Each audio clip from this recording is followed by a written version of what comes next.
Momento Audiobook. O maior vendedor do mundo. Capítulo 1. Hafid demorou-se ante o espelho de bronze e estudou sua imagem refletida no metal polido. Apenas os olhos continuaram jovens. Murmurou ao virar e se atravessar devagar o espaçoso piso de mármore. Nenhum visitante do palácio podia duvidar que Hafid fosse realmente senhor de grande riqueza. Erasmo, seu guarda-livros-chefe, esperava incerto, logo depois da estrada. — Saudações, senhor! Hafid assentiu com a cabeça e prosseguiu em silêncio. Erasmo seguiu, o semblante incapaz de esconder a preocupação com o pedido incomum do amo de uma reunião naquele local, próximo à plataforma de carga. Hafid parou para observar as mercadorias sendo removidas dos carros de bagagem e contadas ao entrar em barcas separadas. Finalmente, ele se voltou para Erasmo. — Velho amigo, quanta riqueza há agora acumulada em nosso tesouro! Erasmo empalideceu. — Tudo, meu amo? — Tudo. Não estudei os números recentemente, mas calcularia que há um saldo de 7 milhões de talentos de ouro. E se todas as mercadorias dos meus depósitos e empórios fossem convertidas em ouro, qual seria o resultado? Bem, nosso inventário ainda não está completo para essa temporada, meu senhor, mas calcularia um mínimo de outros 3 milhões de talentos. Hafid assentiu com a cabeça. Basta de compras de mercadoria. Trace imediatamente planos, seja lá quais forem, para vender tudo que é meu e converto o total em ouro. O guarda-livros abriu a boca, mas nenhum som saiu. Recuou como que assustado, e quando finalmente pôde falar, as palavras vieram com esforço. Eu não entendo, senhor. Este tem sido o nosso ano mais lucrativo. Todos os empórios acusam aumentos nas vendas sobre os do ano anterior. Perdoe-me a ousadia, pois raramente discuto suas determinações, meu senhor. Mas esta ordem eu não posso compreender. Hafid sorriu gentilmente e apertou a mão de Erasmo. Meu companheiro de confiança, tem sua memória suficiente força para recordar a primeira ordem recebida de mim quando entrou nesse emprego muitos anos atrás? Erasmo franziu a testa momentaneamente e então sua face iluminou-se. Oh, sim! Fui encarregado pelo senhor de retirar todo o ano a metade do lucro de nosso tesouro e distribuí-la aos pobres. Não me considerou você, naquela época, um insensato homem de negócios? Eu tinha grandes pressentimentos, senhor. Hafid assentiu e estendeu os braços para as plataformas de carga. Admite agora que sua preocupação era sem fundamento? Sim, senhor. Então, deixe-me encorajá-lo a ter fé nessa decisão, até que explique os meus planos. Eu sou agora um velho e minhas necessidades são simples. Desde que minha adorada lixa foi há muito retirada de mim após tantos anos de felicidade, é meu desejo distribuir toda a minha riqueza com os pobres dessa cidade. Guardarei comigo apenas o suficiente para completar minha vida sem desconforto.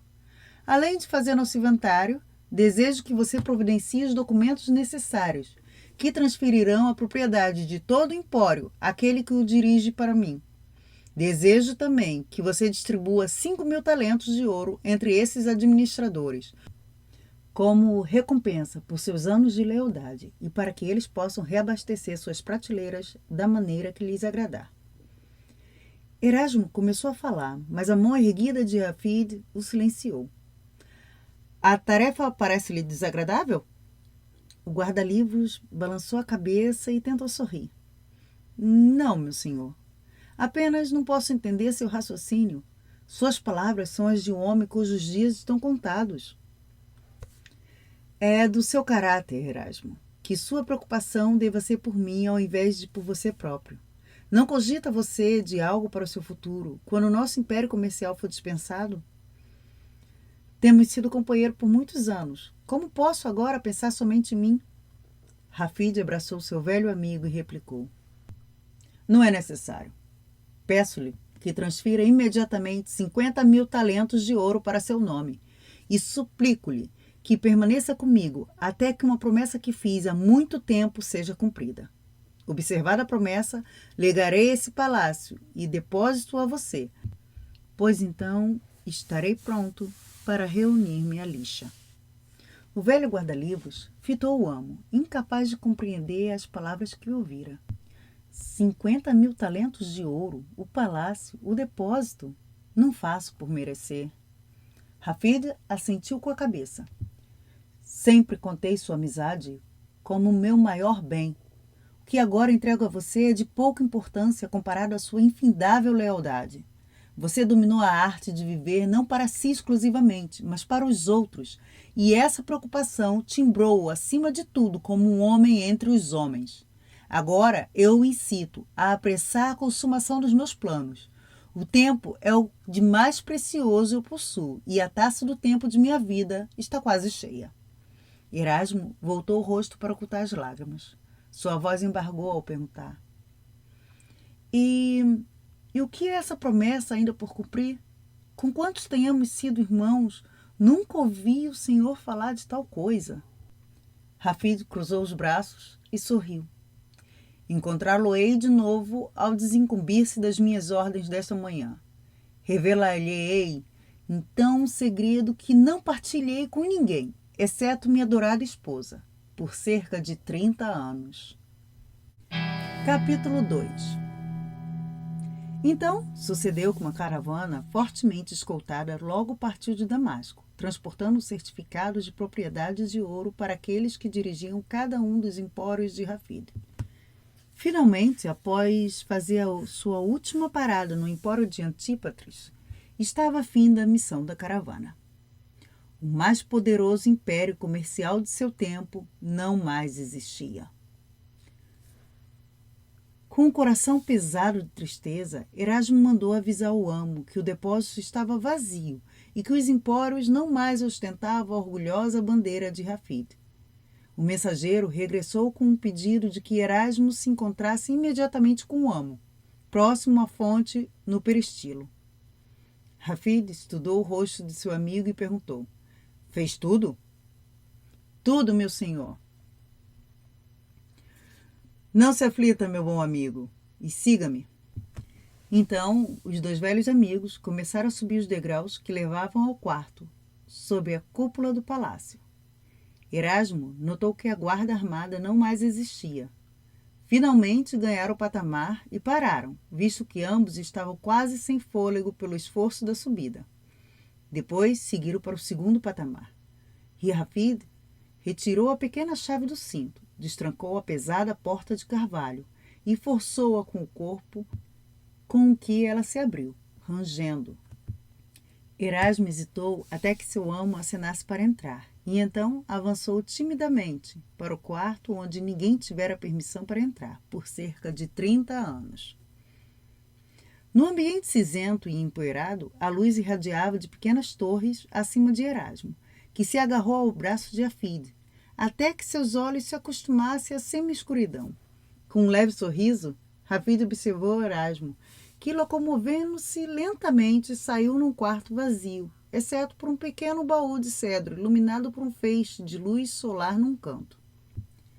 Havia na arca senão pergaminhos de couro. Hafid estendeu a mão e gentilmente retirou um dos rolos. Por momentos apertou-o contra o peito e cerrou os olhos. Uma calma tranquila parou-lhe sobre o rosto, apagando as marcas da idade. Então pôs-se de pé e apontou para o baú. Fosse esse quarto enchido até as vigas de diamantes, seu valor não superaria o que os seus olhos veem nessa simples caixa de madeira. Todo o êxito, felicidade, amor, paz de espírito e riqueza de que desfruto provém diretamente do que está contido nesses poucos pergaminhos.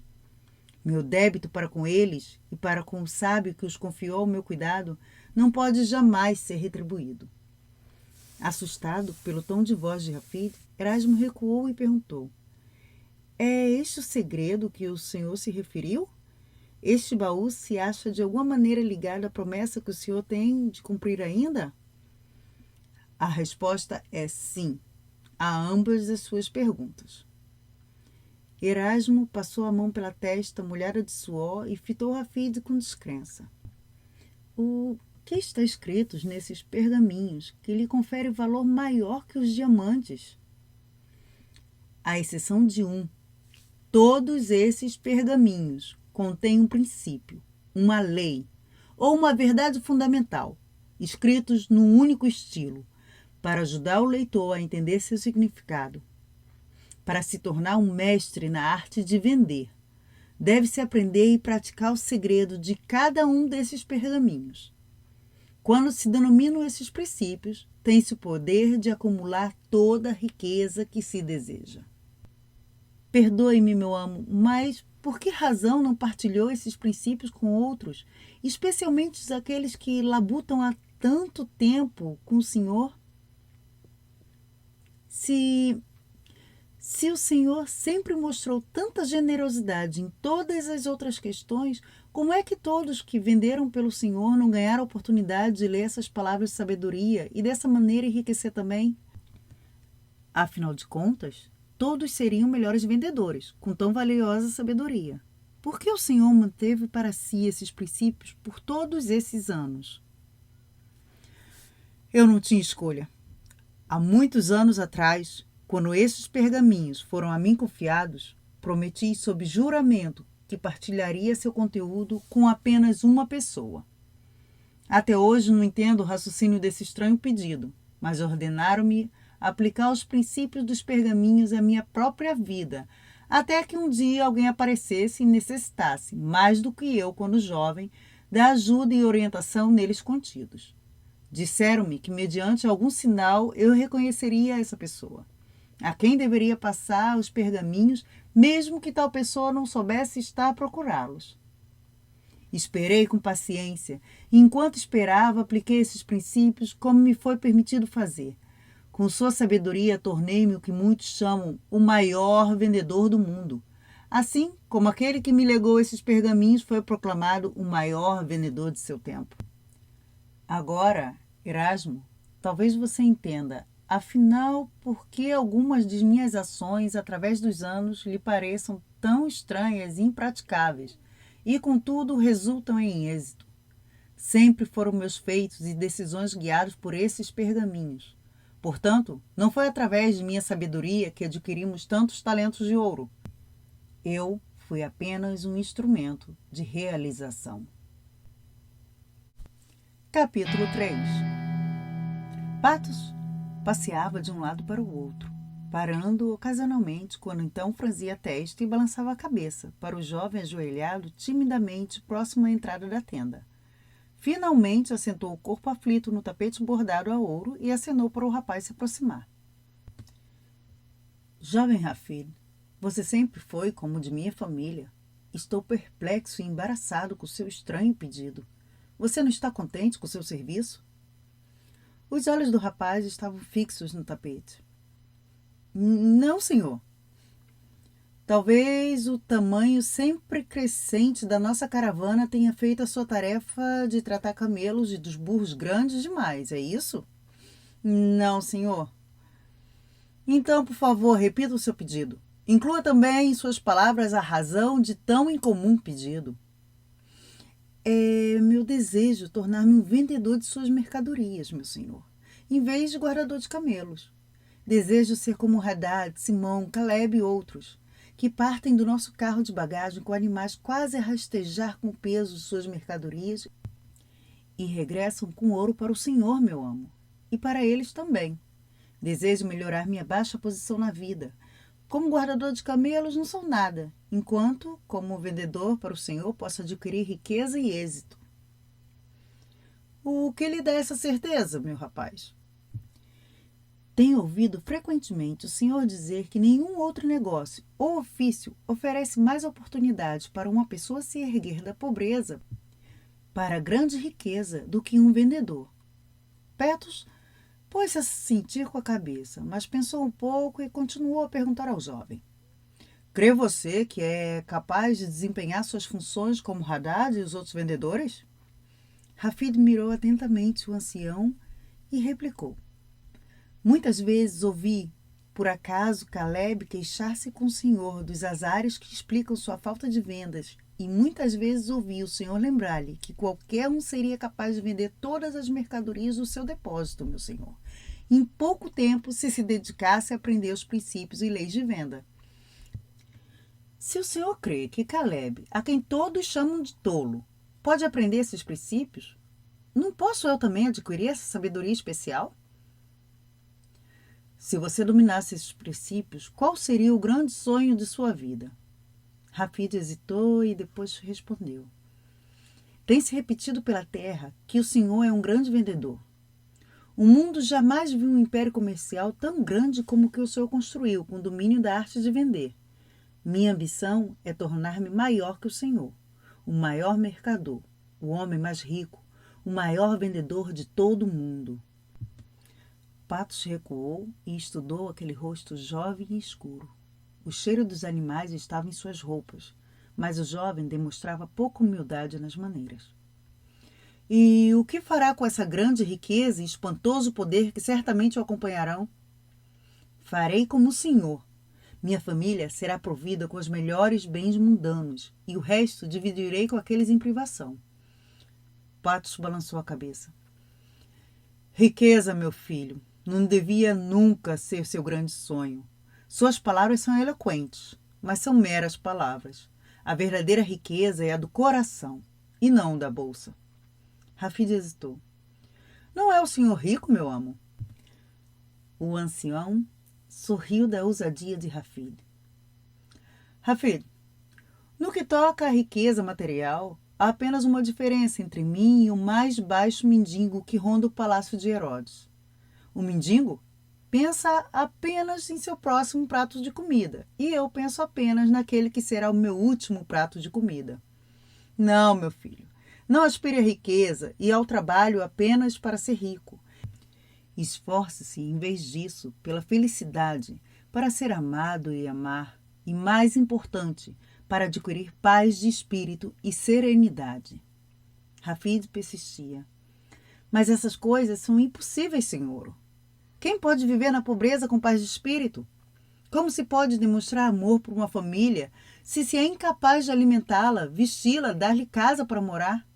O Senhor mesmo diz que a riqueza é boa quando traz alegria aos outros. Por que então não é boa para minha ambição ser rico? A pobreza pode ser um privilégio e até uma maneira de vida para um monge no deserto, pois ele tem apenas a si mesmo para sustentar e ninguém mais, senão a seu Deus para agradar. Mas eu considero como a marca de uma falta de capacidade ou de ambição. Eu não sou deficiente em nenhuma dessas qualidades. Patos franziu a testa. O que lhe causou esse súbito acesso de ambição? Você fala em prover uma família, mas não tem família alguma, pois fui eu que o adotei desde a peste levou seus pais. A pele bronzeada de Rafid não pôde esconder-lhe o súbito rubor das faces. Enquanto acampamos em Hebrom, antes de viajarmos para cá, eu conheci a filha de Caleb. Ela... agora a verdade aparece. O amor, não nobres ideais, fez o meu guardador de camelo um poderoso soldado pronto a enfrentar o mundo. Cané é um homem muito rico. Sua filha é um guardador de camelos? Nunca. Mas sua filha e um rico, jovem, simpático mercador? Ah, essa seria outra história. Muito bem, meu jovem soldado. Eu o ajudarei a iniciar sua carreira de vendedor. O rapaz caiu de joelhos e agarrou-se às vestes de Patos. Senhor, senhor, como posso mostrar-lhe minha gratidão? Patos esquivou-se do aperto de Rafid e recuou. Eu sugeriria que suspendesse sua gratidão por enquanto. Qualquer ajuda que lhe dê será como um grão de areia, comparado às montanhas que você deve mover em seu próprio benefício. A alegria de Rafid imediatamente se amainou ao perguntar. O senhor vai ensinar-me os princípios e leis que me transformarão em grande vendedor? Não ensinarei, como não tornei sua infância branda e fácil pelo mimo. Tenho sido criticado frequentemente por condenar meu filho adotivo à vida de um guardador de camelos, mas confiei que se o fogo bom queimasse por dentro, ele finalmente emergeria. E qual tal ocorresse, você seria mais homem para seus anos de árdua labuta. Esta noite, seu pedido deixou-me feliz, pois o fogo da ambição reluz em seus olhos e sua face brilha com ardente desejo. Isso é bom, e minha suposição sustentou-se, mas você deve ainda provar que há mais em suas palavras do que simplesmente ar. Hafid permaneceu silencioso e o ancião prosseguiu. Primeiro você deve provar-me, e mais importante, a si mesmo, que pode suportar a vida de vendedor, pois não é destino fácil que escolheu. Verdadeiramente, muitas vezes você me ouviu dizer que as recompensas são grandes, se tem o êxito, mas apenas porque pouquíssimos têm êxito. Muitos sucumbem ao desespero e falham sem perceber que já possuem todos os instrumentos necessários para adquirir grande riqueza. Muitos outros enfrentam os obstáculos do caminho com medo e dúvida e os consideram inimigos, quando em verdade esses empecilhos são amigos e colaboradores. Os obstáculos são necessários para o êxito, pois em venda, como em todas as carreiras de importância, a vitória só vem apenas após muitas lutas e inúmeras derrotas. Contudo, cada luta, cada derrota aguça suas técnicas e forças, sua coragem e persistência, sua capacidade e confiança, e assim cada obstáculo é um companheiro de armas forçando-o a melhorar. Ou desistir. Cada malogro é uma oportunidade para seguir avante. Desvicie-se deles, evite-os, e você desperdiça o seu futuro. O jovem assentiu com a cabeça e ameaçou falar, mas o ancião ergueu a mão e prosseguiu. Ademais, você está se aventurando na mais solitária profissão do mundo. Até os desprezados coletores de impostos regressam aos lares ao pôr do sol, e as legiões de Roma têm um quartel, a que denominam lar. Mas você testemunhará muitos pôres do sol, distantes dos amigos e dos entes queridos. Nada traz a dor da solidão a um homem tão rapidamente quanto passar por uma casa estranha e testemunhar à luz do lampião uma família partindo pão ao anoitecer no aconchego do lar. Será nesses períodos de solidão que as tentações o afrontarão. A maneira como você enfrentará essas tentações afetará grandemente sua carreira. Estar-se na estrada apenas com um animal é uma sensação estranha e frequentemente assustadora. Muitas vezes esquecemos nossas perspectivas e nossos valores e nos sentimos como crianças, ansiando por nossa própria segurança e amor. O que achamos como substituto já encerrou a carreira de muitos, inclusive milhares que eram considerados de grande potencial na arte de vender.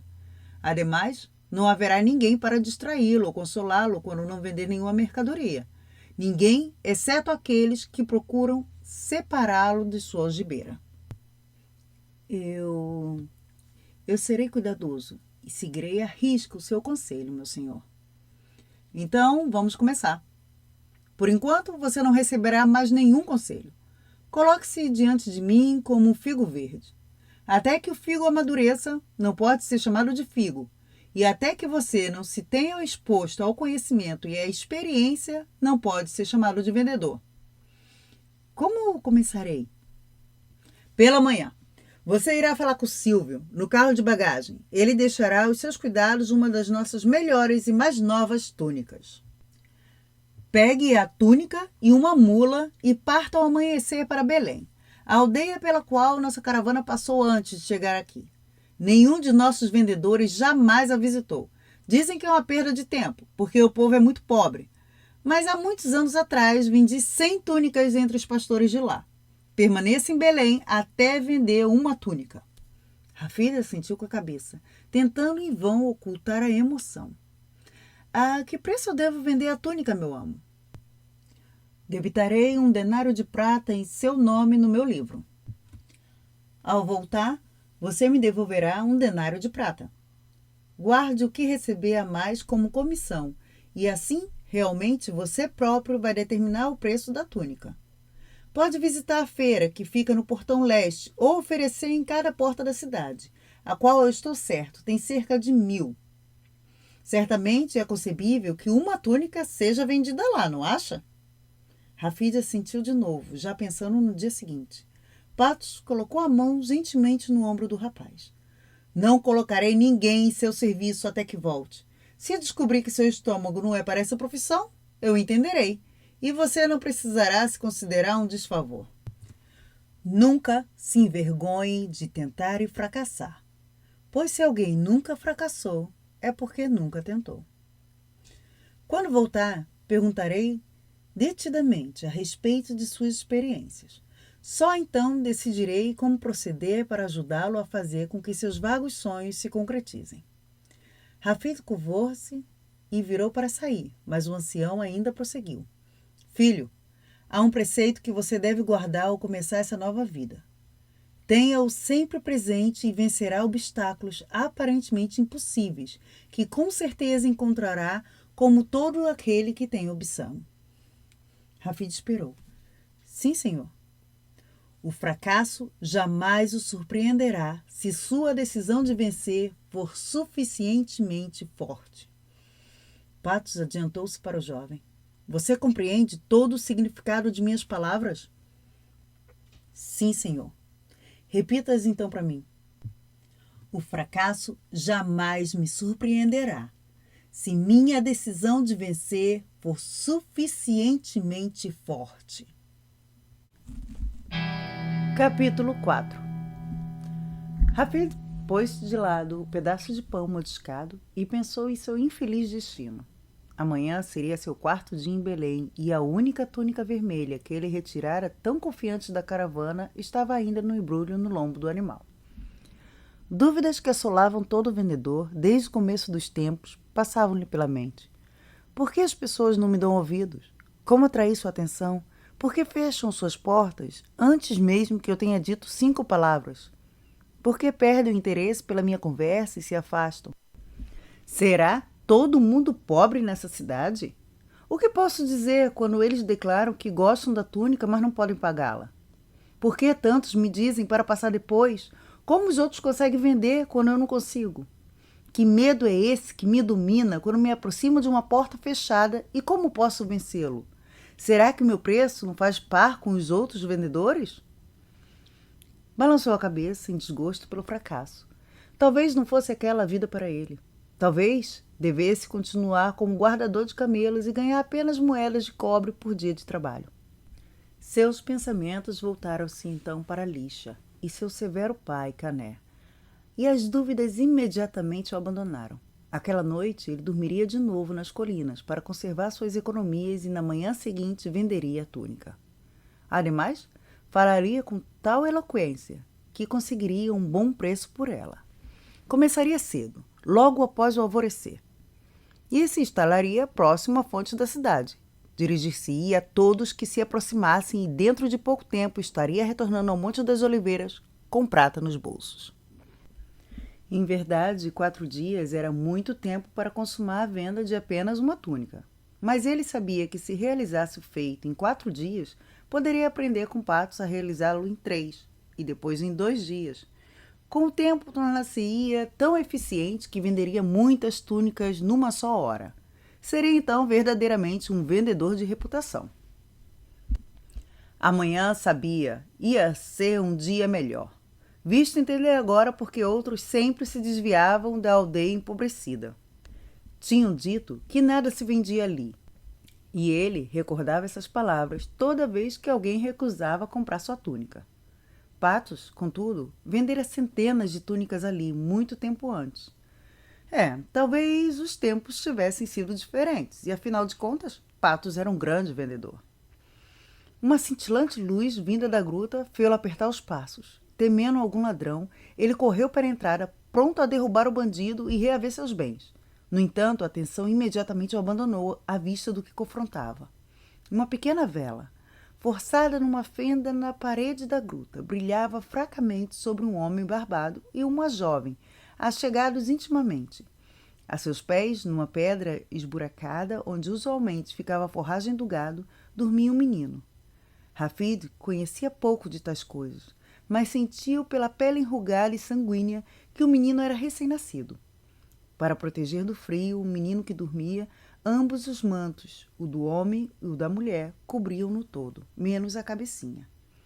O homem assentiu com a cabeça na direção de Rafid, enquanto a mulher aconchegava-se à criança. Ninguém falou. Então, a mulher tremeu de frio, e Rafid viu que o fino vestuário dela oferecia pouca proteção contra a umidade da gruta. Rafid fitou novamente o menino. Observou, fascinado, com sua boca pequena abria e fechava quase num sorriso, e uma estranha sensação o assaltou. Por alguma razão desconhecida, pensou em Lixa. A mulher tirotou novamente, e seu movimento súbito despertou a Fide do desvaneio.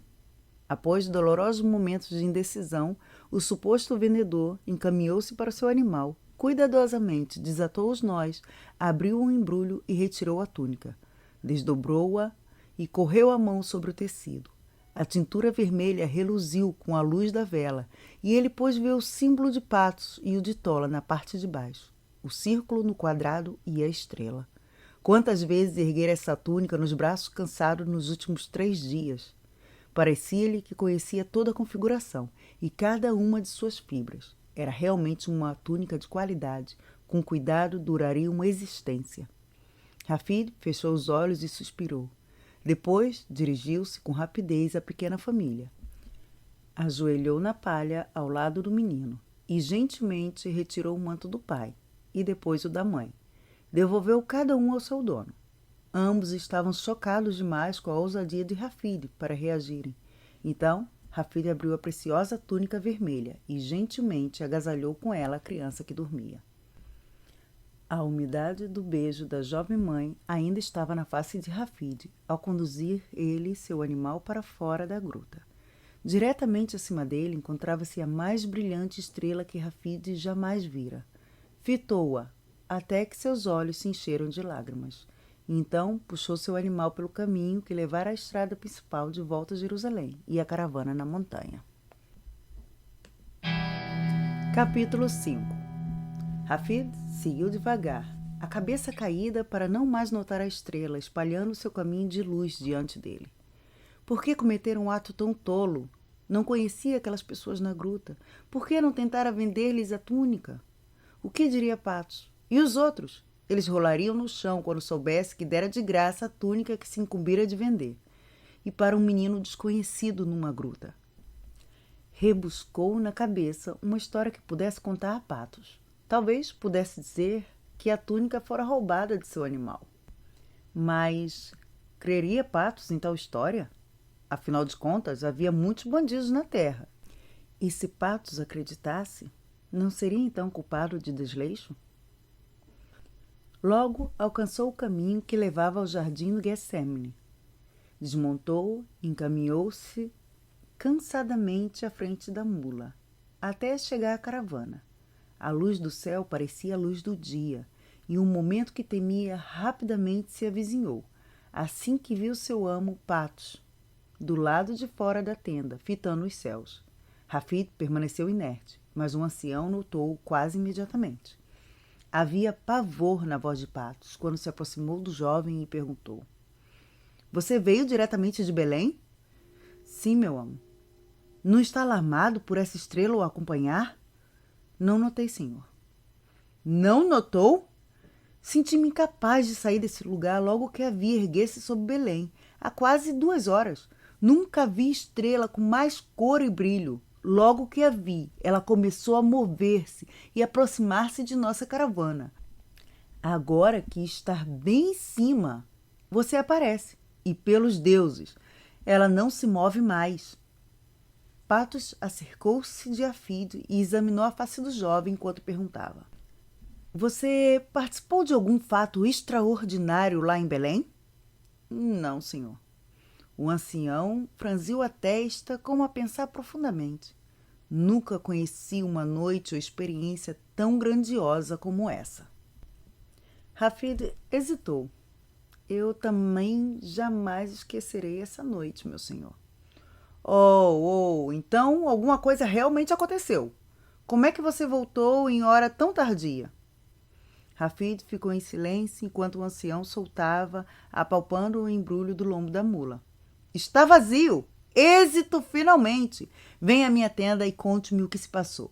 Já que os deuses transformaram a noite em dia, Eu não posso dormir e talvez suas palavras forneçam alguma pista quanto à razão de uma estrela seguir um guardador de camelos.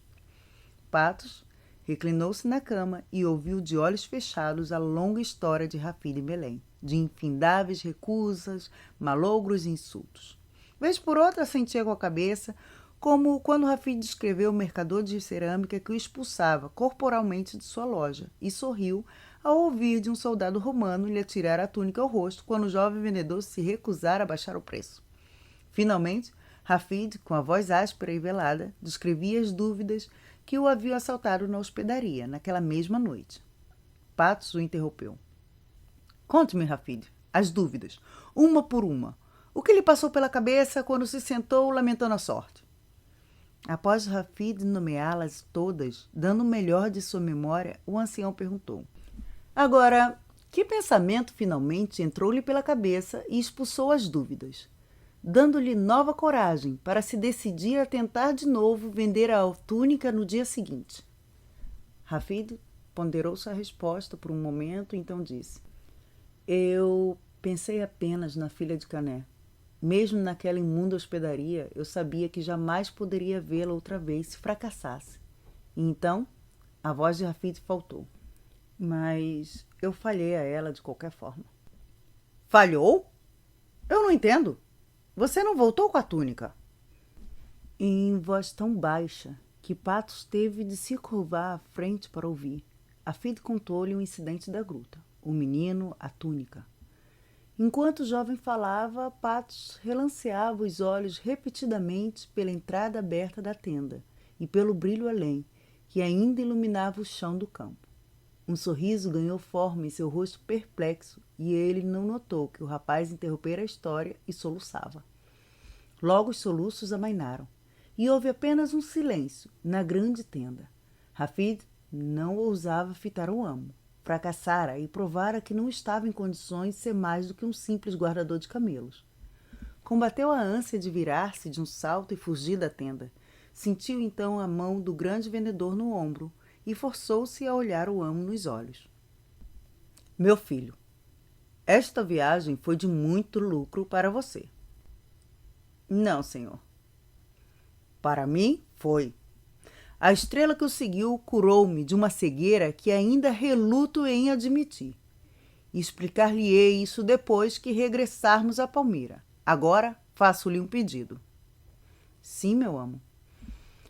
Nossos vendedores começarão a chegar à caravana amanhã, antes do pôr do sol, e seus animais necessitarão de cuidado. Concorda em reassumir as funções de guardador de camelos por enquanto? Rafid pôs-se de pé resignadamente e curvou-se ante seu benfeitor. O que o senhor quiser, estarei às ordens, e lamento ter fracassado ao senhor.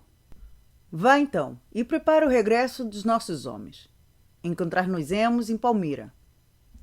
Assim que Rafid atravessou a entrada da tenda, a brilhante luz do céu cegou-o momentaneamente. Esfregou os olhos e viu o seu amo chamá-lo de dentro da tenda. O jovem virou-se e voltou para dentro, esperando que o ancião falasse. Então, Patos apontou para ele e disse: Durma em paz, pois você não fracassou. A estrela brilhante permaneceu no céu por toda a noite. Capítulo 6.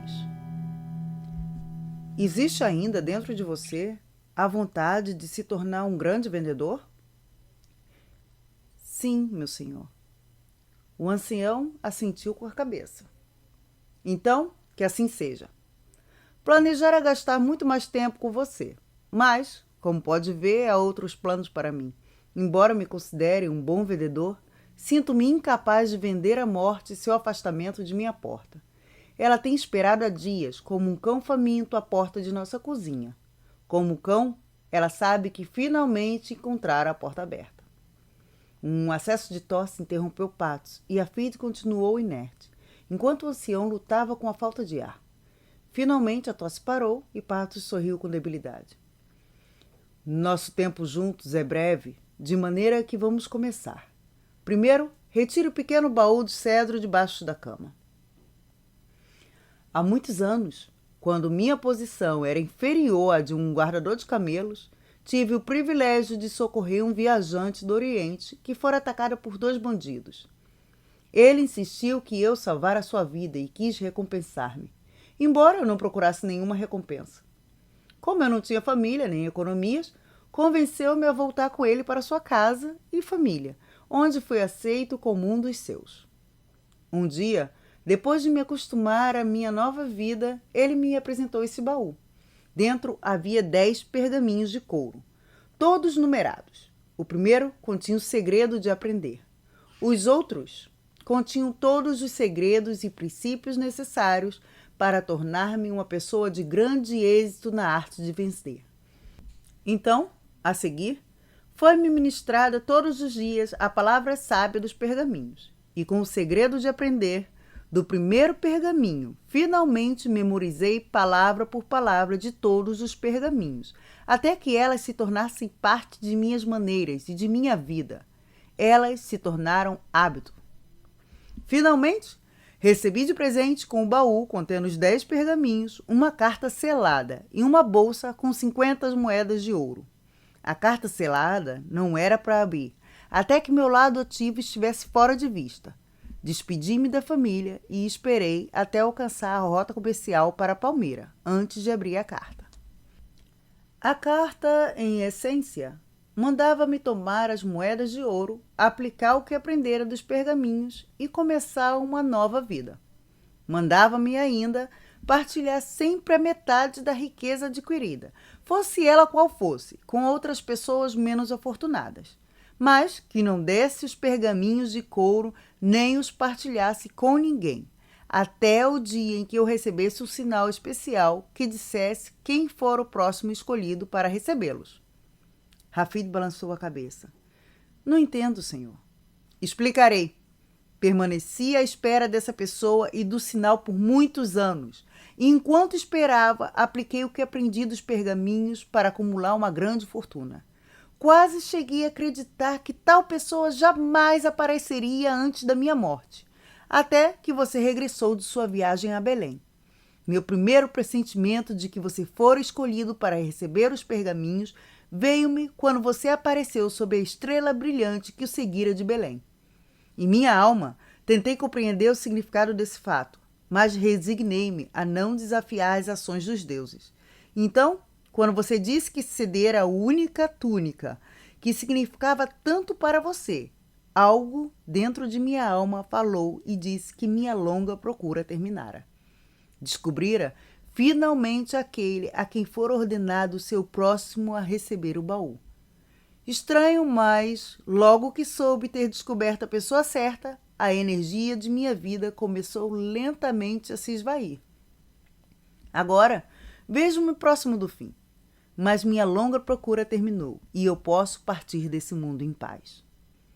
A voz do ancião enfraquecera, mas ele cerrou os punhos ossudos e curvou-se para junto de Hafid. Ouça atentamente, meu filho, já que não terei forças para repetir essas palavras. Os olhos de Hafid estavam úmidos ao aproximar-se de seu amo. Suas mãos tocaram-se e o grande vendedor inalou o ar com esforço. Lego-lhe agora este baú e seu valioso conteúdo, mas antes há certas condições com as quais você deva concordar. No baú há uma bolsa com 100 talentos de ouro. Isso capacitará a viver e comprar um pequeno sortimento de tapetes com os quais você pode entrar no mundo dos negócios.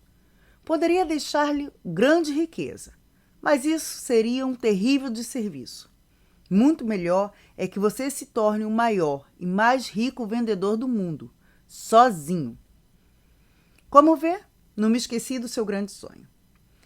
Parta imediatamente para Damasco. Lá encontrará infinitas oportunidades de aplicar o que os pergaminhos lhe ensinarão. Logo que arranjar um alojamento, abra apenas o pergaminho número 1.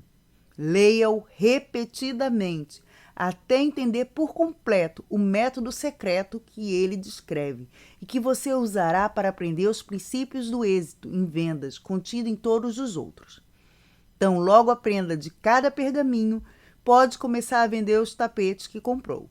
E se combinar o que aprender com a experiência que adquiri e continuar a estudar cada pergaminho como foi instruído, Suas vendas crescerão em número a cada dia. Minha primeira condição, então, é que você prometa, sob juramento, que seguirá as instruções do pergaminho número 1. Concorda? Sim, senhor. Bom. E quando aplicar os princípios dos pergaminhos, tornar-se-á muito mais rico do que jamais sonhou. Minha segunda condição é que deve constantemente distribuir a metade dos seus ganhos com aqueles menos afortunados do que você. Não deve haver nenhum desvio dessa condição. Concorda? Sim, senhor. E agora, a condição mais importante de todas. Você está proibido de partilhar os pergaminhos ou a sabedoria neles contida com os outros. Um dia surgirá alguém que lhe transmitirá um sinal, como uma estrela. Suas ações generosas foram o sinal que eu procurava. Quando isso acontecer, você reconhecerá o sinal, mesmo que a pessoa que o transmite ignore ser ela a criatura escolhida. Quando seu coração lhe assegurar que você está certo, então passará para ele ou ela o baú e seu conteúdo. E quando isso for efetivado, não haverá nenhuma necessidade de impor condições ao recebedor como foram impostas a mim e agora por meu intermédio a você. A carta que recebi muito tempo atrás ordenava-me que o terceiro a recebê-los podia partilhar sua mensagem com o mundo, se assim o desejasse. Você promete executar essa terceira condição? Prometo. Patos suspirou de alívio como se um grande peso tivesse sido retirado de suas costas. Sorriu fracamente e colheu a face de Rafid na concha de suas mãos ossudas. Pegue o baú e parta. Não mais o verei. Vá com o meu amor e meus votos de êxito e que possa sua lixa finalmente partilhar toda a felicidade que seu futuro trará. As lágrimas rolavam sem receio pela face de Rafid ao pegar o baú e atravessar a porta aberta do dormitório. Ele parou um instante do lado de fora, colocou o baú no chão e voltou em direção ao seu amo. O fracasso jamais me surpreenderá se minha decisão de vencer for suficientemente forte. O ancião sorriu levemente e assentiu. Ergueu a mão em adeus. Capítulo 7. Rafid, montando seu animal, entrou na cidade murada de Damasco pelo portão sul. Uma coisa era chegar a uma grande cidade com poderosa caravana comercial como a de Patos. Outra era chegar desprotegido e sozinho. Mercadores de rua passeavam por ele esbaforidos, segurando mercadorias, cada um gritando mais alto do que o outro. Rafid saiu da famosa rua e procurou alojamento, o que não lhe foi difícil encontrar, numa hospedaria chamada Mocha. Seu quarto era asseado e ele pagou adiantado 1 mês de aluguel, o que lhe deu um certo prestígio junto a Antoni, o proprietário. Então, guardou o animal atrás da hospedaria, banhou-se nas águas de Barada e retornou ao quarto. Colocou o pequeno baú de cedro ao pé da cama e pôs-se a desatar as correias. A tampa se abriu com facilidade e ele fitou os pergaminhos de couro. Finalmente estendeu a mão e tocou-os. Eles se moveram acidentalmente, parecendo vivos, e Rafid retirou a mão sobressaltado. Ergueu-se e foi até a janela guarnecida de rótula, por onde penetrava o barulho da ruidosa feira que ficava a quase 1 quilômetro. O medo e a dúvida de novo o assaltaram. Ao colher na direção das vozes veladas e sentiu a confiança minguar. Cerrou os olhos, encostou a cabeça na parede e gritou alto. Que tolo sou eu! Pensar que um simples guardador de camelos poderia ser um dia aclamado como o maior vendedor do mundo. Quando não tem coragem sequer para passar montado pelas barracas dos mascates na rua. Hoje os meus olhos testemunharam centenas de vendedores, todos muito mais dotados em suas profissões do que eu. Todos tinham ousadia, entusiasmo e persistência. Todos pareciam equipados para sobreviver na selva da feira. Quão estúpido e presunçoso pensar que posso competir e superá-los.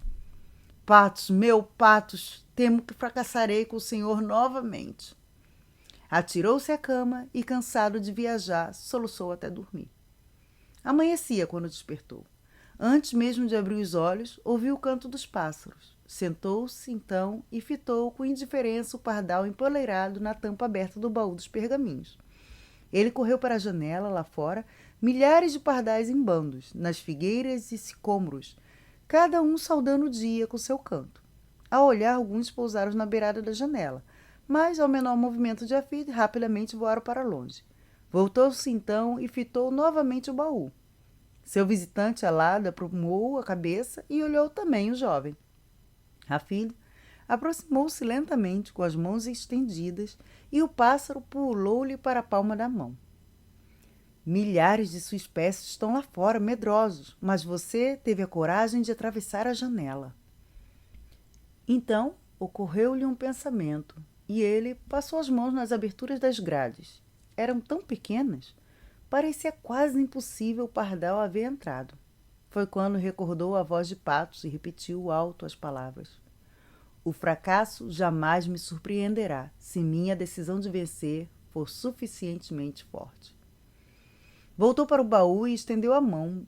Um pergaminho de couro estava mais gasto que os outros. Retirou-o da caixa e desenrolou-o cuidadosamente. O medo que conhecera havia desaparecido. Olhou então para o pardal. Também havia desaparecido. Apenas migalhas de pão e queijo permaneciam como prova da visita da corajosa vizinha. Hafid correu os olhos pelo pergaminho e em cima lia-se pergaminho número 1. Capítulo 8. Pergaminho número 1. Hoje começo uma nova vida. Hoje mudo minha pele velha que sofreu por muito tempo as machucaduras do fracasso e os ferimentos da mediocridade. A carreira que escolhi é plena de oportunidades. O fracasso não será pagamento pelo meu esforço. Como a natureza não preparou meu corpo para tolerar a dor, também não determinou que minha vida sofra o fracasso. Estou preparado para a sabedoria e os princípios que me guiarão das sombras para a luz da riqueza, posição e felicidade, bem além dos meus sonhos mais extravagantes. Dentro do tempo que me foi concedido, devo praticar a paciência, pois a natureza jamais age apressadamente. Apenas os princípios permanecem e estes eu agora tenho em meu poder, pois as leis que me levarão à grandeza estão contidas nas palavras dos pergaminhos. O que eles ensinarão será mais evitar o fracasso do que obter êxito, pois o que é o êxito senão o estado de espírito? 2 entre 1000 sábios, se tanto, definirão o êxito nas mesmas palavras. Enquanto o fracasso é sempre descrito de apenas um modo, o fracasso é a incapacidade do homem em atingir seus objetivos na vida, sejam eles quais forem. Na verdade, a única diferença entre aqueles que falharam e aqueles que tiveram sucesso está na diferença de seus hábitos. Bons hábitos são a chave do sucesso. Maus hábitos são a porta aberta para o fracasso. Assim, a primeira lei que obedecerei é: formarei bons hábitos e me tornarei escravo deles. E como realizarei esse difícil feito? Através desses pergaminhos, pois cada um deles contém um princípio que expulsará o meu hábito de minha vida e nela recolocará outro, que me conduzirá para mais perto do sucesso. Pois é outra das leis naturais que apenas um hábito pode dominar outro hábito. Assim, para que essas palavras escritas realizem a tarefa escolhida, devo disciplinar-me ao seguinte, que é o primeiro de meus hábitos. Eu lerei cada pergaminho por 30 dias seguidos, da maneira recomendada antes de passar ao pergaminho seguinte. Lerei todos os dias, repetirei o processo e continuarei dessa maneira por 30 dias. Tomarei então o pergaminho seguinte e repetirei esse processo por outros 30 dias. Continuarei assim até viver com cada pergaminho por 30 dias e minha leitura se torne um hábito. Com a repetição das palavras diariamente, elas logo se tornarão parte de minha mente ativa. Porém, mais importante, também se infiltrarão em minha outra mente, essa misteriosa fonte que nunca dorme, que cria meus sonhos e frequentemente me faz agir de maneiras que mal percebo. Assim que as palavras desses pergaminhos forem assimiladas pela minha mente misteriosa, eu começarei a despertar cada manhã com uma vitalidade que jamais conheci. Meu vigor aumentará, meu entusiasmo se levantará, meu desejo de encontrar o mundo ultrapassará qualquer medo que um dia conheci ao nascer do sol, e serei mais feliz do que jamais acreditei ser possível nesse mundo de luta e tristeza. Finalmente, encontrar-me-ei reagindo em todas as situações que confrontar. Foi como recomendado nos pergaminhos, e logo essas ações e reações se tornarão fáceis de executar, pois cada ato com a prática torna-se fácil. Assim nasce um novo e bom hábito, pois quando um hábito se torna fácil através de constante repetição, é um prazer executá-lo. E se é um prazer executá-lo, é da natureza do homem executá-lo frequentemente. Quando eu o executo frequentemente, ele se torna um hábito e eu me torno seu escravo. E desde que seja um hábito bom, essa é a minha vontade. Hoje começa uma nova vida. E juro solenemente a mim mesmo que nada retardará o crescimento de minha nova vida. Não perderei um dia sequer nessas leituras, pois este dia não pode ser recuperado nem posso substituí-lo por outro. Não quero quebrar o hábito de ler diariamente esses pergaminhos.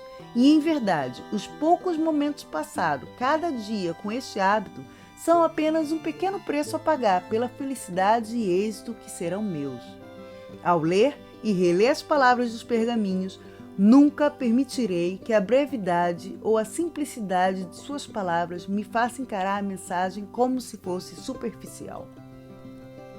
Hoje, minha pele velha se semelha a poeira. Andarei altivo entre os homens e eles me reconhecerão, pois hoje sou um novo homem com uma vida nova. Capítulo 9. Pergaminho número 2. Saudarei esse dia com amor no coração, pois esse é o maior segredo do êxito em todas as aventuras. Os músculos podem partir um escudo e até destruir a vida, mas apenas os poderes invisíveis do amor podem abrir os corações dos homens. E até dominar essa arte, não serei mais que um mascate na feira. Farei do amor minha maior arma, e ninguém que a enfrente poderá defender-se de sua força. Saudarei esse dia com amor no coração. E como farei? De hoje em diante, olharei todas as coisas com amor e renascerei. Amarei o sol, porque aquece os meus ossos. Não obstante, amarei a chuva, porque purifica meu espírito. Amarei a luz, porque me mostra o caminho. Não obstante, amarei a escuridão, porque me faz ver as estrelas. Eu receberei a felicidade, porque ela engrandece o meu coração. Não obstante, tolerarei a tristeza, porque abre a minha alma. Aceitarei prêmios, porque são minhas recompensas. Não obstante, receberei de bom grado os obstáculos, porque eles são meu desafio. Saudarei esse dia com amor no coração. Buscando razões para aplaudir, jamais arranjarei justificativas para maldizer. Quando tentado a criticar, morderei a língua. Quando me decidi a elogiar alguém, falarei alto acima dos tetos. Saudarei esse dia com amor no coração. E como agirei? Amarei todos os comportamentos dos homens, pois cada um tem qualidades para ser admirado, mesmo se estiverem ocultas. Com amor, derrubarei o muro da suspeita e ódio que construíram em volta dos corações, e em seu lugar construirei pontes para que meu amor possa entrar em suas almas. Amarei as ambições, pois elas podem inspirar-me. Amarei os fracassos, pois eles podem ensinar-me. Amarei os reis, pois eles são apenas humanos. Amarei os humildes, pois eles são filhos de Deus. Amarei os jovens pela fé que têm, amarei os velhos pela sabedoria que partilham. Saudarei esse dia com amor no coração. Mas como reagirei às reações dos outros? Com amor, pois sendo a minha arma para abrir os corações dos homens, o amor é também o meu escudo para repelir as setas do ódio e as lanças da ira. A adversidade e encorajamento se chocarão contra meu novo escudo e se tornarão como as chuvens mais brandas. Meu escudo me protegerá da feira e me sustentará quando estiver sozinho. Ele me reanimará em momentos de desespero e, contudo, me acalmará na exultação. Tornar-me-ei mais forte, mais protegido, usando até o dia em que ele seja parte de mim, e andarei desembaraçado entre todos os comportamentos dos homens. Meu nome se erguerá no alto da pirâmide da vida. Saudarei esse dia com amor no coração. E como enfrentarei cada um que encontrar? De apenas um modo, em silêncio, e para mim mesmo dir-lhe-ei: eu amo você. Embora ditas em silêncio, essas palavras brilharão em meus olhos, desenrugarão minha fronte, trarão um sorriso a meus lábios e encoarão minha voz, e o coração dele se abrirá. E quem dirá não às minhas mercadorias quando seu coração sente meu amor? Saudarei esse dia com amor no coração. E, acima de tudo, amarei a mim mesmo, pois quando fizer zelosamente, inspecionarei todas as coisas que entraram em meu corpo, minha mente, minha alma e meu coração. Jamais abusarei das solicitações da carne, pois, sobretudo, cuidarei do meu corpo com anseio e moderação. Jamais permitirei que minha mente seja atraída para o mal e o desespero, mas, sobretudo, a elevarei com o conhecimento e a sabedoria das gerações. Jamais permitirei que a minha alma se torne complacente e insatisfeita, mas haverei de alimentá-la com meditação e oração. Saudarei esse dia com amor no coração. De hoje em diante, amarei a humanidade. Deste momento em diante, todo o ódio desaparece de minhas veias, pois não tenho tempo para odiar, apenas para amar. Se nenhuma outra qualidade possuo, posso ter êxito apenas com o amor. Sem ele, eu fracassarei, embora possua todo o conhecimento e as técnicas do mundo. Saudarei esse dia com amor e terei êxito. Capítulo 10. Pergaminho número 3. Persistirei até vencer. De hoje em diante, reconhecerei que cada dia sou testado pela vida do mesmo modo. Se persisto, se continuo a tentar, se continuo a investir, serei bem-sucedido. Persistirei até vencer. Eu não cheguei a esse mundo numa situação de derrota, nem o fracasso corre em minhas veias. Não ouvirei aqueles que se intimidam e se queixam, pois tal doença é contagiosa. Persistirei até vencer. Os prêmios da vida estão no fim de cada jornada, não próximos do começo. Não me é dado a saber quantos passos são necessários a fim de alcançar o objetivo. O fracasso pode ainda se encontrar no 1000º passo, mas o sucesso se esconde atrás da próxima curva da estrada. Jamais saberei a que distância está, a não ser que dobre a curva. Sempre darei um passo avante. Se este não resultar em nada, darei outro e mais outro. Em verdade, dar um passo de cada vez não é difícil. Persistirei até vencer. De hoje em diante, considerarei o esforço de cada dia como um golpe do meu machado no poderoso carvalho. O primeiro golpe pode não causar tremor na madeira, nem o segundo, nem o terceiro. Cada golpe pode parecer insignificante e sem nenhuma consequência. Contudo, a custo de tais golpes, o carvalho finalmente tombará. Assim, também será com os meus esforços de hoje. Sou comparável a uma gota de chuva que lava a montanha, a formiga que devora o tigre, a estrela que ilumina a terra, ao escravo que constrói uma pirâmide.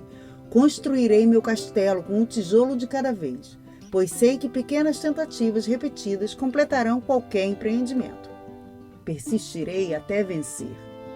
Jamais aceitarei a derrota e retirarei do meu vocabulário palavras e expressões como desistir, não posso, incapaz, impossível, fora de cogitação, improvável, fracasso, impraticável, sem esperança e recuo. Pois são palavras e expressões de tolos.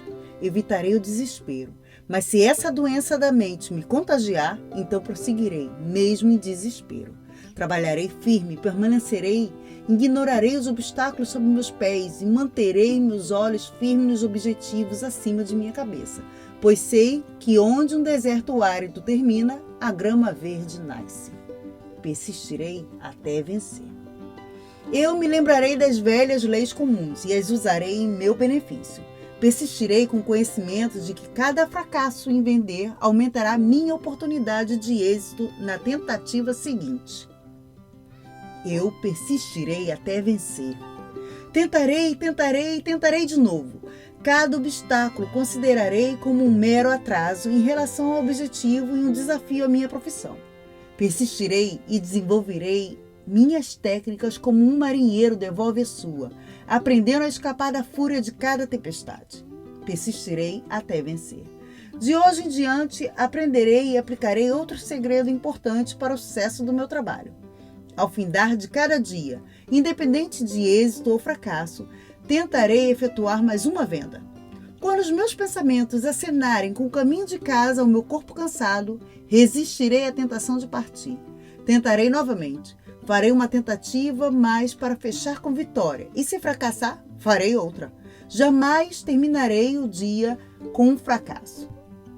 Assim, plantarei a semente do êxito de amanhã e ganharei uma insuperável vantagem sobre aqueles que interrompem o trabalho a uma determinada hora. Quando outros interrompem suas lutas, então a minha começará e minha colheita será plena. Persistirei até vencer. Não permitirei que o êxito de ontem me embale na complacência de hoje, pois essa é a grande razão do fracasso. Esquecerei os acontecimentos do dia anterior, sejam eles bons ou maus. Saudarei um novo sol com a confiança de que este será o melhor dia da minha vida. Até onde o fôlego me acompanhar, persistirei, pois agora conheço um dos maiores princípios do êxito. Se persisto bastante, vencerei. Eu persistirei. Eu vencerei.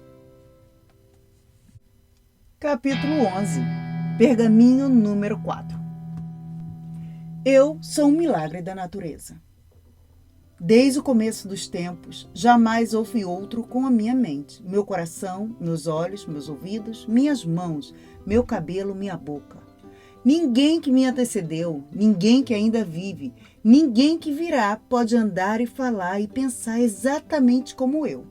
Todos os homens são meus irmãos, porém sou diferente deles todos. Sou uma criatura única em todo o universo. Eu sou um milagre da natureza. De hoje em diante, aproveitarei essa diferença, pois é uma garantia a ser inteiramente incentivada. Eu sou um milagre da natureza. Sou raro e há um valor em toda raridade. Portanto, sou valioso. Sou o produto final de milhares de anos de evolução. Portanto, estou melhor equipado em mente e corpo do que todos os imperadores e sábios que me precederam. Mas minhas técnicas, minha mente, meu coração e meu corpo estagnarão, degenerarão e morrerão se não forem colocados em uso. Tenho potencial ilimitado. Emprego somente uma parte de meu cérebro. Flexiono apenas uma desprezível porção de meus músculos. Posso centuplicar minhas realizações de ontem, e é o que farei a partir de hoje. Eu sou um milagre da natureza. Não estou nessa terra por acaso. Estou para um propósito, e esse propósito é crescer como uma montanha e não me encolher ao tamanho de um grão de areia. De hoje em diante, aplicarei todos os meus esforços para me tornar mais alta montanha e forçarei minhas capacidades até que elas peçam misericórdia. Aumentarei meu conhecimento da humanidade, o meu próprio e das mercadorias que vendo. Assim, minhas vendas se multiplicarão. Praticarei, melhorarei ou aperfeiçoarei meu vocabulário para vender minhas mercadorias, pois este é o fundamento sobre o qual construirei minha carreira. Jamais esquecerei que muitos atingiram grande riqueza e êxito com apenas uma pregoação pronunciada com excelência. Também procurarei constantemente melhorar meus modos e virtudes, pois eles são o açúcar que todos atraem. Eu sou um milagre da natureza. Concentrarei minha energia no desafio do momento e minhas ações me ajudarão a esquecer tudo mais. Os problemas caseiros em casa serão deixados. Não pensarei em minha família quando estiver na feira. Isso viria obscurecer meus pensamentos. Da mesma maneira, os problemas da feira na feira serão deixados. E não pensarei em minha profissão quando estiver em casa, pois isso embotará o meu amor. Não há lugar na feira para minha família, nem há lugar em meu lar para a feira. Divorciarei um do outro, e assim permanecerei casado com ambos. Separados devem permanecer ou minha carreira morrerá. Este é um paradoxo das gerações. Eu sou um milagre da natureza. Recebi olhos para ver e mente para pensar. E agora conheço um grande segredo da vida, pois percebo, finalmente, que todos os meus problemas, desânimos e agitações são, em verdade, grandes oportunidades disfarçadas. Não serei mais enganado pela aparência dos outros, pois meus olhos estão abertos. Olharei mais do que a roupa e não serei iludido. Eu sou um milagre da natureza.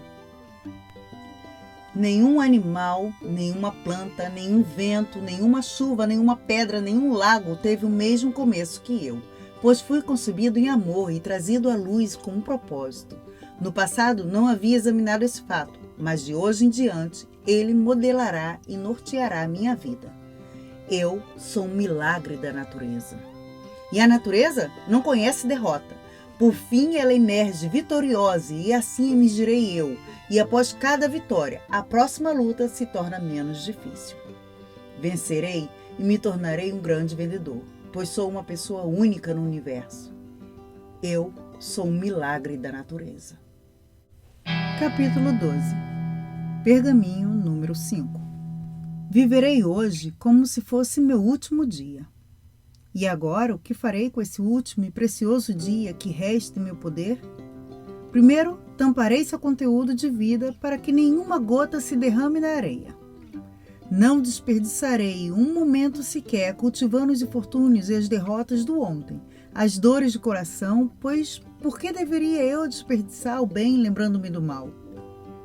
O ontem está enterrado para sempre e nele não mais pensarei. Viverei hoje como se fosse o meu último dia.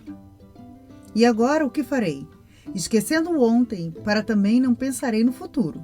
Por que deveria eu trocar o agora pelo talvez? O amanhã está tão enterrado quanto o ontem, e não pensarei mais nisso. Viverei hoje como se fosse meu último dia. Esse dia é tudo que eu tenho, e essas horas são agora minha eternidade. Saúdo esse nascer do sol com gritos de alegria. Ergo meus braços em gratidão por essa dádiva sem preço, que é um novo dia. Sou realmente o afortunado e as horas do hoje não são senão um prêmio imerecido, porque me foi permitido viver esse dia extra quando outros, muito melhores do que eu, já desapareceram. Será que eles realizaram seus propósitos enquanto o meu ainda está por alcançar? Será essa uma outra oportunidade para que eu me torne o homem que poderei ser? Há um propósito na natureza? Será esse meu dia de vencer? Viverei hoje como se fosse o meu último dia. Não tenho senão uma vida, e a vida não é nada mais que uma medida de tempo. Ao perder tempo, destruo vida. Se desperdiço hoje, destruo a última página de minha vida. Aproveitarei, portanto, cada hora desse dia, pois ela jamais poderá voltar. Agarrarei com as duas mãos e acariciarei com amor cada minuto desse dia, pois seu valor é sem preço.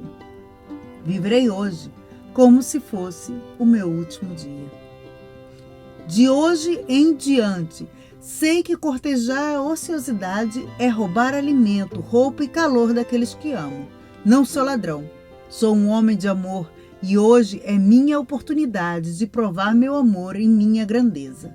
Viverei hoje como se fosse o meu último dia. Cumprirei hoje os deveres de hoje. Hoje acariciarei meus filhos enquanto são crianças. Amanhã eles partirão e eu também. Hoje abraçarei minha mulher com doces beijos. Amanhã ela partirá e eu também. Hoje ajudarei um amigo em necessidade. Amanhã ele não mais gritará por ajuda, nem eu ouvirei seus gritos. Amanhã não terei nada para entregar e nem haverá ninguém para receber. Portanto, viverei hoje como se fosse meu último dia. E se for, será meu maior monumento. Farei deste o melhor dia de toda a minha vida. Ganharei mais ouro do que jamais ganhei. Cada minuto do dia de hoje será mais frutífero do que horas do dia de ontem. Meu último dia deve ser meu melhor dia. Viverei hoje como se fosse o meu último dia. E se não for, então aí cairei de joelhos e agradecerei aos céus. Capítulo 13. Pergaminho número 6. Hoje serei dono de minhas emoções. Toda a natureza é um círculo de ânimos. Eu sou uma parte da natureza, e assim como as marés, meus ânimos se elevarão, meus ânimos cairão. Hoje serei dono de minhas emoções. É uma das artimanhas pouco percebidas da natureza, que cada dia acorde com ânimos diferentes dos da véspera.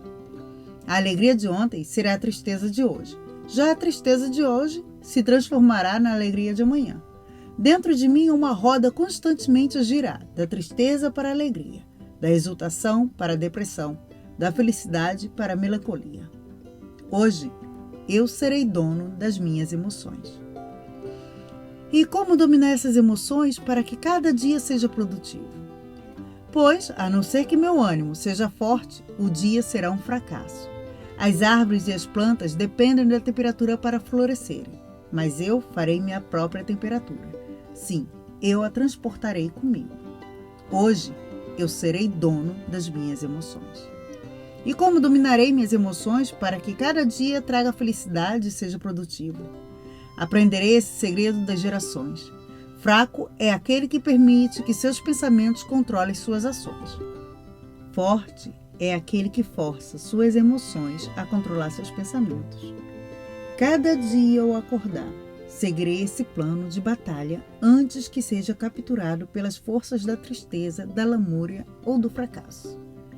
Cantarei se me sentir deprimido, rirei se me sentir triste, redobrarei meu trabalho se me sentir doente, avançarei se sentir medo, vestirei roupas novas se me sentir inferior, relembrarei meu êxito passado se me sentir incompetente, relembrarei meus objetivos se me sentir insignificante. Hoje, serei dono de minhas emoções. Não mais julgarei um homem apenas por um encontro. De hoje em diante, reconhecerei e identificarei o mistério dos ânimos em toda a humanidade e em mim. A partir de hoje, estou preparado para controlar qualquer estado de espírito com que desperte cada dia. Serei dono dos meus ânimos, pela ação positiva, e enquanto for dono dos meus ânimos, controlarei o meu destino. Serei dono de mim mesmo. Serei grande. Capítulo 14. Pergaminho número 7. Rirei do mundo. Nenhuma criatura viva ri, à exceção do homem. As árvores podem sangrar quando feridas, e os animais do campo gritarão de dor e fome. Mas apenas eu tenho o dom de rir, e ele é meu, para usar quando desejar. De hoje em diante, cultivarei o hábito de rir. Sorrirei e minha digestão será melhor. Rirei baixinho e minhas obrigações serão aliviadas. Rirei e minha vida se alongará, pois esse é o segredo de vida longa, e agora é meu. Rirei do mundo, e principalmente rirei de mim mesmo, pois o homem é mais cômico quando se leva a sério demais. Jamais cairei nessa armadilha da mente. Por que devo permitir que os mesquinhos acontecimentos de hoje me perturbem? O que pode ocorrer ante este sol que não pareça insignificante no rio dos séculos? Rirei do mundo. E como posso rir quando confrontado com um homem ou feito que me ofende de maneiras a fazer brotar minhas lágrimas e minhas imprecações? 3 palavras ensaiarei dizer, até que se torne um hábito tão forte que imediatamente aparecerão em minha mente, qualquer momento que o bom humor ameaçar abandonar-me.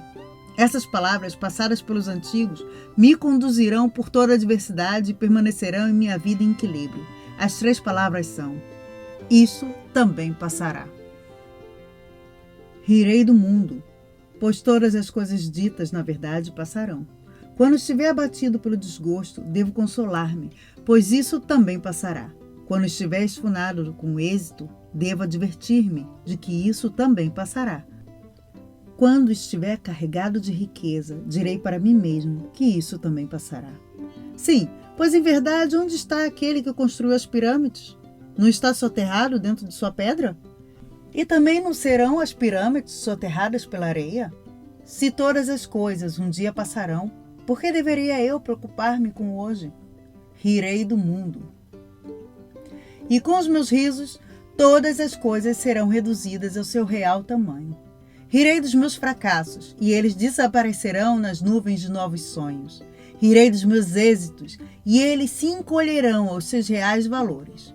Rirei do mal, e ele morrerá esquecido. Rirei da bondade, e ela se forçará e crescerá.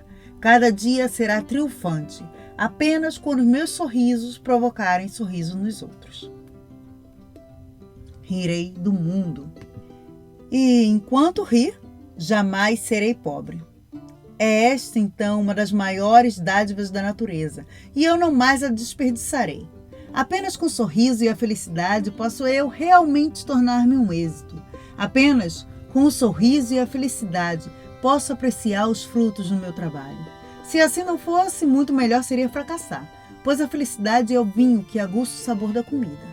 Para apreciar o êxito, devo ter felicidade, e o sorriso será o criado que me servirá. Serei feliz, terei êxito. Capítulo 15. Pergaminho número 8. Hoje centuplicarei meu valor. Para crescer e multiplicar é necessário plantar o grão de trigo na escuridão da terra, em meus fracassos, meus desesperos, minha ignorância e minhas inabilidades são a escuridão em que fui plantado, a fim de amadurecer-me. Agora, como grão de trigo que brota e floresce, é apenas nutrido com chuva e sol e ventos quentes, eu também devo nutrir meu corpo e minha mente para realizar meus sonhos.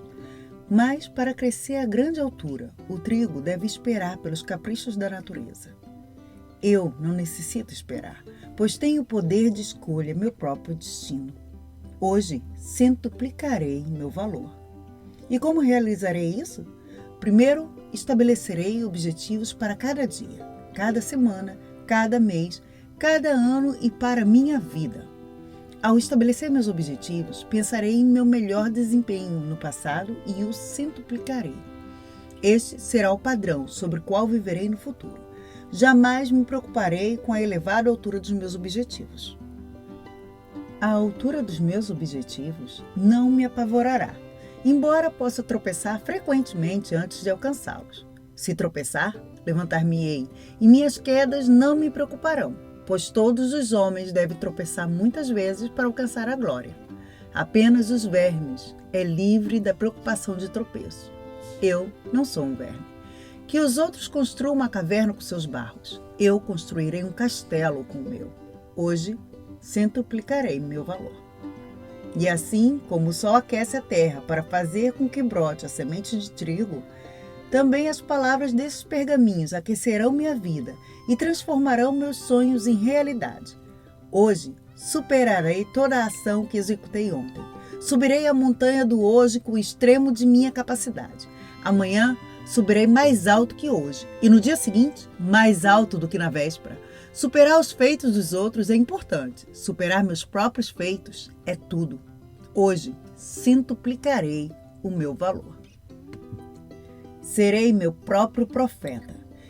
E embora todos possam rir de minhas alocuções, eles ouvirão meus planos, conhecerão meus sonhos, e assim não haverá saída para mim, até que minhas palavras se tornem feitos realizados. Hoje, centuplicarei meu valor. Não cometerei o terrível crime de aspirar a pouco demais. Executarei o trabalho que o fracasso não executará. Sempre deixarei o meu desígnio exceder a minha compreensão. Sempre elevarei meus objetivos tão logo os atinja. Sempre me esforçarei para fazer a próxima hora melhor do que a hora presente.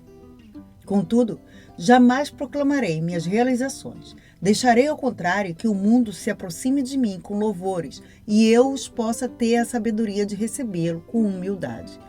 Hoje centuplicarei meu valor. E, feito isso, repetirei a façanha e repetirei de novo, e haverá espanto e estupefação diante de minha grandeza, assim que as palavras desses pergaminhos se cumprirem em mim. Capítulo 16. Pergaminho número 9. Agirei agora. Somente a ação transforma o mapa, o papel, esse pergaminho, meus sonhos, meus planos, meus objetivos em força viva. A ação é o alimento e a bebida que nutrirá o meu êxito. Agirei agora. Não evitarei as tarefas de hoje e não as deixarei para amanhã, pois sei que o amanhã jamais chega. Deixe-me agir agora, mesmo que minhas ações possam não trazer felicidade ou êxito, pois é melhor agir e fracassar do que não agir e atrapalhar-me. A felicidade de verdade pode não ser o fruto colhido pela minha ação, mas sem ação todo fruto morrerá na vinha. Agirei agora. Agirei agora. Agirei agora. De hoje em diante, repetirei essas palavras sempre e sempre, cada hora, cada dia, até que elas se tornem um hábito com a minha respiração e as ações que se seguirem tornem-se tão instintivas como o piscar dos meus olhos. Com essas palavras, posso condicionar minha mente e executar tudo o que seja necessário ao meu êxito. Com essas palavras, posso condicioná-la a enfrentar todos os desafios que o fracasso evita. Agirei agora. Repetirei essas palavras sempre e sempre. Ao acordar, eu as pronunciarei e pularei da cama, enquanto o fracasso dorme 1 hora a mais. Agirei agora. Pois o agora é tudo que tem. O amanhã é o dia reservado para o trabalho do preguiçoso. Eu não sou preguiçoso. O amanhã é o dia que o mal se torna bom. Eu não sou mau. O amanhã é o dia em que o fraco se torna forte. Eu não sou fraco. O amanhã é o dia em que o fracasso terá êxito. Eu não sou um fracasso. Agirei agora. Quando o leão está faminto, ele come. Quando a águia tem sede, ela bebe. Se não age, ambos correrão perigo. Sinto fome de êxito, sinto sede de felicidade e paz de espírito. Agirei para não correr perigo numa vida de fracasso, de miséria e de noites indormidas. Eu ordenarei e obedecerei às minhas próprias ordens. Agirei agora. O êxito não esperará. Se eu retardo, ele se compromete com outro e eu perco para sempre. Essa é a hora, este é o lugar. Eu sou o homem. Eu agirei agora. Capítulo 17. Pergaminho número 10. Quem tem a fé tão pequena que em momento de grande desastre ou agitação não haja clamando o seu Deus? Quem já não gritou quando confrontado com perigo, a morte ou o mistério além de sua compreensão ou experiência normal? De onde vem esse profundo instinto que escapa da boca de todas as criaturas vivas em momento de perigo? Confronte alguém com um negro horror na face e ele dirá: meu Deus. Não necessito permear minha vida de religião a fim de reconhecer esse grande e maior mistério da natureza. Todas as criaturas que andam sobre a terra, inclusive o homem, possuem o instinto de gritar por socorro. Por que possuímos esse instinto, esse dom? Não são nossos gritos uma forma de súplica? Não é compreensível num mundo governado pelas leis da natureza que uma mente grandiosa parte de dar ao cordeiro, à mula, ao pássaro, ao homem, o instinto de gritar por socorro, tenha também permitido que o grito fosse ouvido por alguém num poder superior, capaz de ouvir e atender ao grito de socorro? De hoje em diante, eu suplicarei, mas meus gritos por socorro serão apenas pedido de orientação. Jamais suplicarei pelas coisas materiais do mundo. Suplicarei apenas por orientação sempre. Senhor meu Deus, deixai-me tornar em tudo aquilo que planejaste para mim, quando minha semente foi plantada e escolhida por vós para brotar no vinhedo do mundo. Ajudai a este humilde servo. Orientai-me, meu Senhor.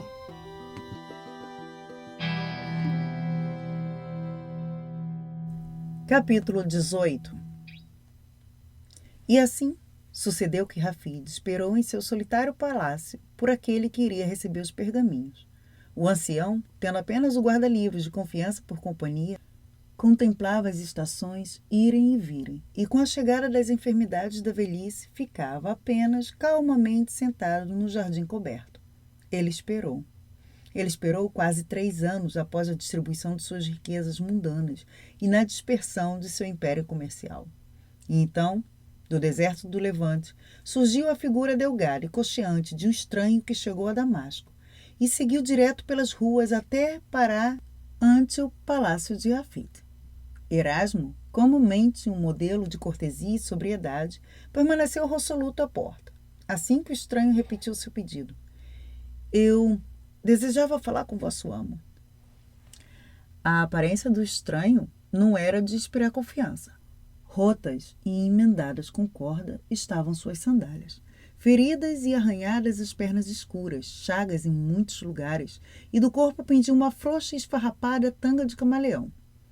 O cabelo estava desalinhado e longo, e os olhos vermelhos de sol pareciam arder. Erasmo segurou levemente a tranca da porta. O que procura com meu senhor? O estranho deixou o saco cair dos ombros e apertou as mãos em súplica a Erasmo. Por favor, gentil senhor, concedei-me uma audiência com o vosso amo. Não busco prejudicá-lo nem esmolas. Deixai-o ouvir minhas palavras e prometo partir imediatamente se eu o ofender. Ainda inseguro, Erasmo abriu lentamente a porta e fez sinal que entrasse. Então, virou-se e, sem olhar para trás, encaminhou-se para o jardim, com o visitante a acompanhá-lo, cocheando. No jardim, Rafid cochilava, e Erasmo hesitou ante seu amo. Ele tossiu e Rafid moveu-se. Tossiu de novo e o ancião abriu os olhos. Perdoe-me incomodá-lo, meu amo, mas há uma visita. Despertando, Rafid sentou-se e fitou o estranho que se curvou e falou. Sois aquele que é chamado o maior vendedor do mundo? Rafid franziu a testa e assentiu. Assim fui chamado em anos que agora já passaram. Minha cabeça não mais ostenta essa coroa. O que desejais de mim? O pequeno visitante permaneceu embaraçado ante Rafid e passou a mão pelo peito encardido, piscou os olhos e replicou. Sou chamado Saulo e voltei agora de Jerusalém para Tarso, minha terra natal. Suplico-vos, todavia, não deixeis que a minha aparência vos confunda. Não sou bandido do deserto, nem um mendigo das ruas. Sou cidadão de Tarso e também de Roma. Os faristeus da tribo judia de Benjamim são o meu povo, e embora eu seja fabricante de tendas por profissão, estudei com o grande Gamaliel. Alguns me chamam de Paulo. Ele se inclinava para o lado ao falar, e Rafid, não de todo desperto até esse momento, acenou com gesto de desculpas para que ele se sentasse. Paulo assentiu, mas permaneceu de pé.